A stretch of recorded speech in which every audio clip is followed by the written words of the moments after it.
that in our case, it happened really quickly in terms of the lifetime of the star. So, what does that tell us? The number of intelligent communicating civilizations in the galaxy depends on three things. The astronomy, we've nailed it.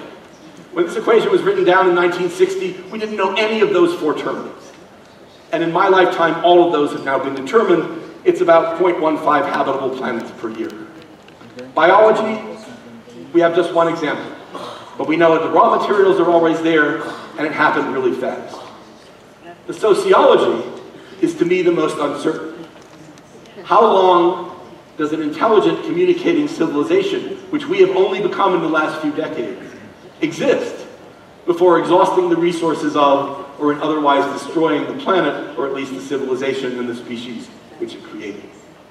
So, astronomy times biology times sociology, if it's 6 billion years, then there are 9,000 intelligent civilizations in the galaxy. The nearest one is still 1,000 light years away. So it means they won't pick up our TV signals from the 1950s yet, because they're only 60 light years out there into space. And it means they don't necessarily come and visit us all the time, because 1,000 light years is a really long way, since a light year is 10 trillion kilometers. But it does mean they're all over the galaxy. Now, some people object. Well, if they're all over the galaxy, clearly they want to conquer the whole galaxy, and they should have been here already and taken over the Earth. I would submit that that's not true. You see, if the lifetime of the civilization is only 600 years, then there's one civilization, and it's us. So that's the choice we have, one civilization or thousands. And if there are thousands, what would that imply? It would imply that we're the youngest, dumbest civilization in the galaxy. Because we're 50 years old, and the average one is 3 million years old. So try to remember back 20 years before there was internet or cell phones. Okay. Now extrapolate 3 million years for me in technology. They're going to learn nothing from us. You know, it's like an ant farm. You know, ant farms are really fun. The little ants crawl around and make tunnels. You don't learn a lot of nuclear physics from ants, but you can watch them, right? So if there's 9,000 civilizations out there, the corollary is they're all vastly more advanced and more intelligent than we are. And perhaps what it implies is that they have gotten through this sociological bottleneck. Perhaps they don't decide that conquering the galaxy is in their interest. Perhaps manifest destiny, that we have to take control of everything we see, is not something their civilization any longer subscribes to.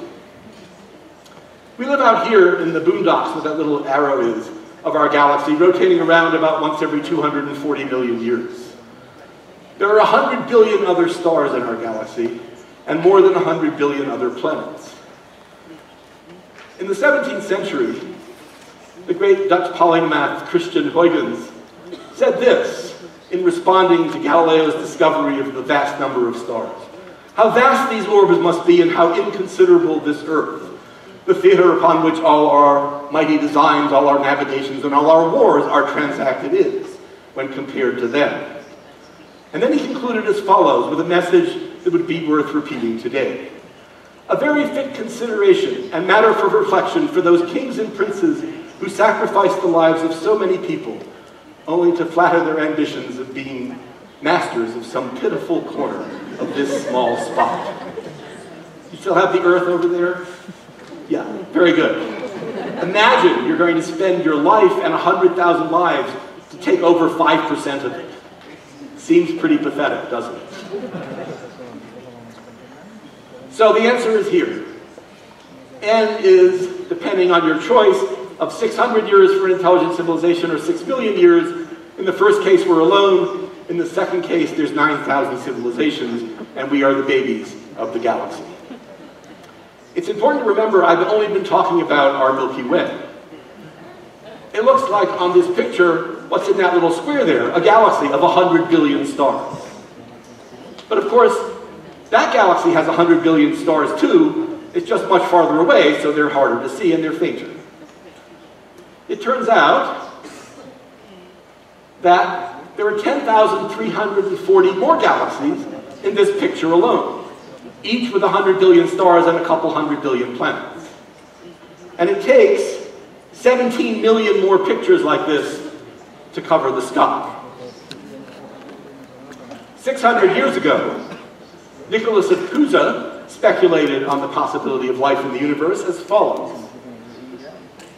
We suppose that on Earth there exists in the form of man, animals, and plants, but let's suppose in a higher form in the solar and stellar regions there is life, rather than think that so many stars and parts of the heavens are uninhabited, and that this Earth alone is peopled, and that with beings perhaps of an inferior type. He concluded, we will suppose that in every region there are inhabitants, only if they're more intelligent than we. Good guess, Nicholas. Thank you very much.